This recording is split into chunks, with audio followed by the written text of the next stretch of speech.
and that is a little bit more like it. First W of the season. We're playing the song for you coming up a little bit as they beat the Pacers. Pretty much start to finish handily. The bench showed up. Three-point shooting was better. Ball movement was better as we welcome you here on Sixers Postgame Live, brought to you by Cure Auto Insurance. Amy Fadool alongside Jim, Lynam, and Marc Jackson. And, Jimmy, I'll start with you. What was one of the takeaways that you thought this is why this team was going to win this game as opposed to what you saw in the previous three? Yeah, I thought they were sharp right from the top, Amy. If you look at their first quarter, I think they had 6 3-point shots made, after averaging 9 threes a game over the first 3. Their defense was sharp. I thought the defense fueled some offense in that first quarter. I think they got the message that we can't just show up and expect to win these games. We have to give full effort. And this is a talented Pacers team. You know, obviously it'll remain to be seen where they finish. But Tyrese Halliburton, Buddy Hield, we all know. We obviously look at Benedict Mathurin, but the bench really came to play, and that's something we had not seen in the first 3 games, Marc. Absolutely. The bench, we spoke on it at halftime. The bench really did a good job of taking advantage of their minutes. You know, and with that being said, Melton, he wanted a lot of ISO, forget the plays, I'm going to go take my man off the dribble. This team is capable of scoring. Montrezl Harrell, DeAndre Melton, you know, these guys are scorers. They're not just rotation guys. And House and Niang, they're 3-and-D type of guys. So it's good to see them finding their way and finding their rhythm. Yeah, 36 bench points tonight. They had 34 in the 3 previous games total. So that speaks to how much. And Jim, obviously it's something we all know because we've been monitoring it. But how much do you think it was a point of emphasis previously, obviously after Saturday's game and then Sunday, and then when you're thinking about going into this one, the Doc Rivers was like, we need more from you guys? Yeah, I think he probably did stress that, and I think he kind of helped the cause, Aim, by distributing some minutes, you know, giving the starters a blow maybe a little earlier, and maybe you're more prone to do that when you're facing an opponent at home like Indiana as opposed to a Boston or Milwaukee. But the fact of the matter is, if you want these guys to contribute, you're going to have to give them opportunity on somewhat of a consistent basis. Yeah, the minutes definitely played a factor in that one. Let's check in now with Tobias Harris with Kate Scott and Alaa Abdelnaby. All right, Tobias. Well, I know it was a very tiny monkey that was kind of on the shoulder, on the back, but I know you've been at Philly's games. You're paying attention to what's going on right now in Philly. How good did it feel to get this W tonight? I felt great. I think, you know, just for our first 3 games, the effort that we had and the disappointment really led us to have a great shoot-around this morning and to be able to come out here tonight and get a victory. So now we know we have to follow this up, go to Toronto, get wins, and you know, really just continue to improve our efforts. The first 3 games, hard to gauge where you guys are at. Nothing to panic about, but it's good that you finally get this win. But tell me about the good things, the pluses, when you look at this team compared to last year's team.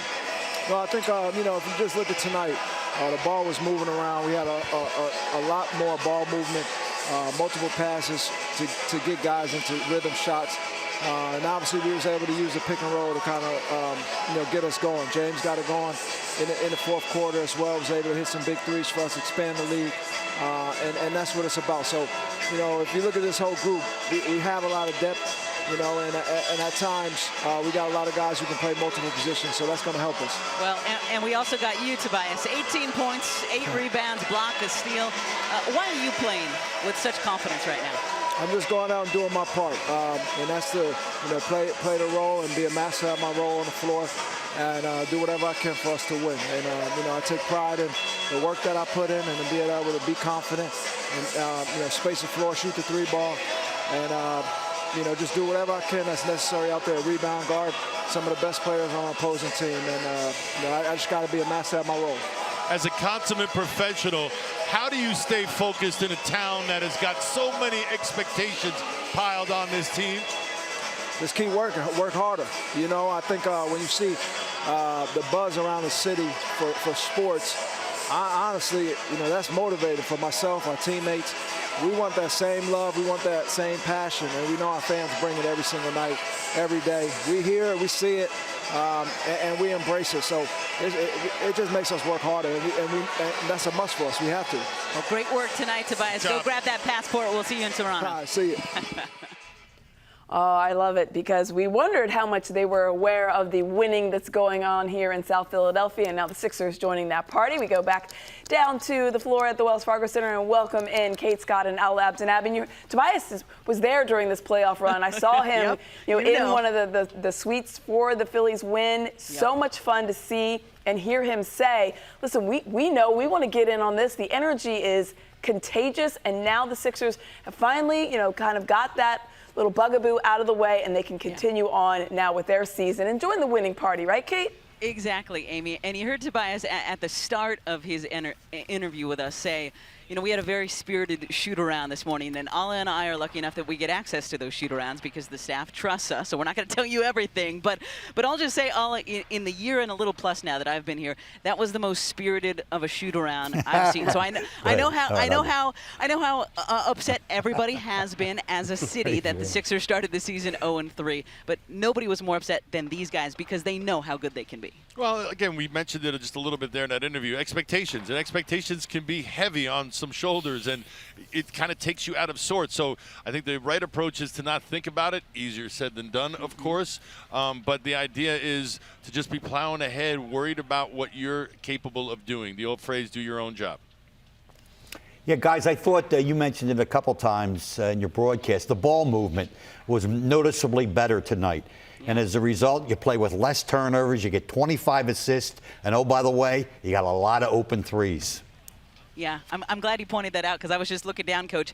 19 for 43. I don't remember the last time they had over 15 three-pointers made, and that was a point of emphasis. There was so many coming into tonight, it's easy to get them lost. But, yeah, it goes back to that ball movement. When you can complement the inside play with some outside play, all of that stems from the ball movement. Coach, I also like to add in the drives. The dribble drives are something I'd like to see more of. Hey, Kate and Alaa, Marc here. Can we discuss the importance of – we had 7 turnovers. Can we discuss the importance of how we need to generate more points without grinding so much, or maybe off of deflections, and what you think we can do to kind of get some easy buckets going the other way? I kind of want to talk about Marc's golf game, actually, if we could. Yeah, Boom, buddy. Jackson there. Talked about that earlier in case you missed it. Marc and I and Amy had some fun at a charity golf tournament earlier. Absolutely. But as you were saying, on the defensive end, if we want to get back to basketball. Well, I think the bottom line is that your defense is going to score for you sometimes, and I think that's what you saw a little bit of today. The first couple games, not so much, but whenever you can not only get stops but then get momentum buckets, and that seems to kind of create a life of its own.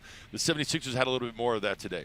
Yes, they did. And that's why they got the win in front of the home crowd over these Pacers. As you guys mentioned, get your passports ready. Off the back. You're headed over to Toronto. All right, guys. Weren't thanks we so just much. there?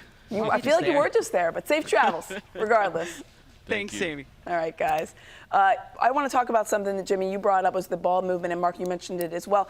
Just, it seemed to be flowing more. It was a spirited practice, Tobias Harris saying that, spirited shoot-around. What is it like how would you translate that for us, a spirited shoot-around? What do you think that means? Very emotional, a lot of fun, jubilation, a lot of people going at each other, holding people accountable, but in a poking type of way.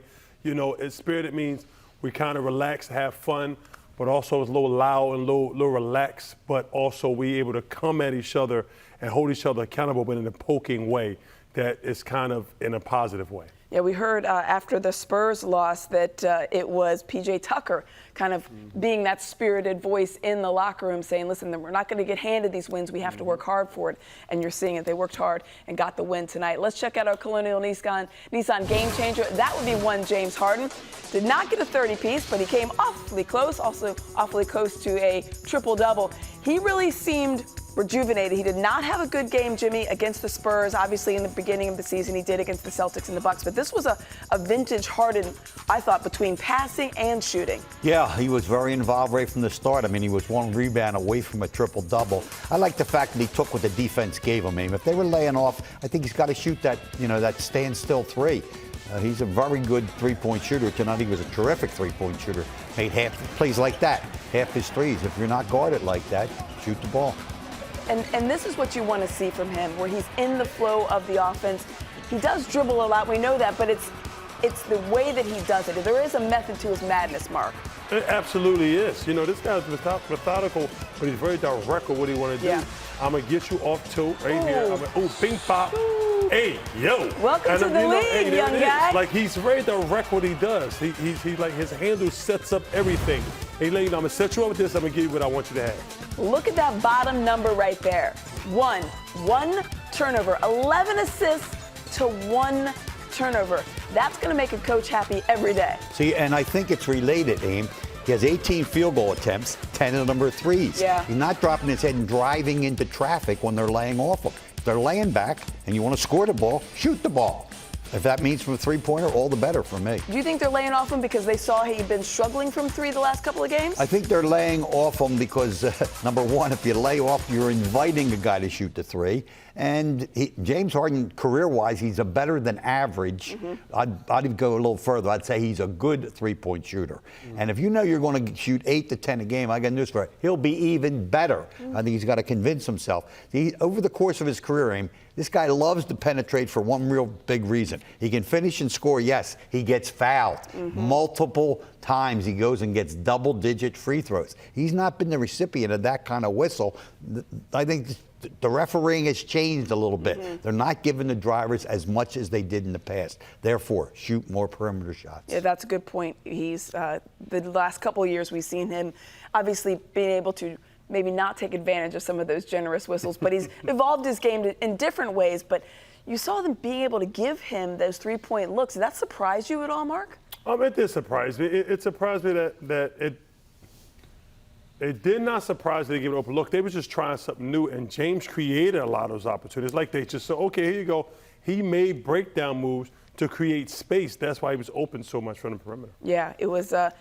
Listen, you're going to leave the man open. He is going to make those shots, okay? It's just pick your poison, I guess, on this one. But it was a good overall team win. We're going to hear from Doc Rivers coming up. But as we go to break, it is the first clap your hands of the season. So put them together. Sixers get the win. We'll be right back here on Sixers Postgame Live, brought to you by Cure Auto Insurance.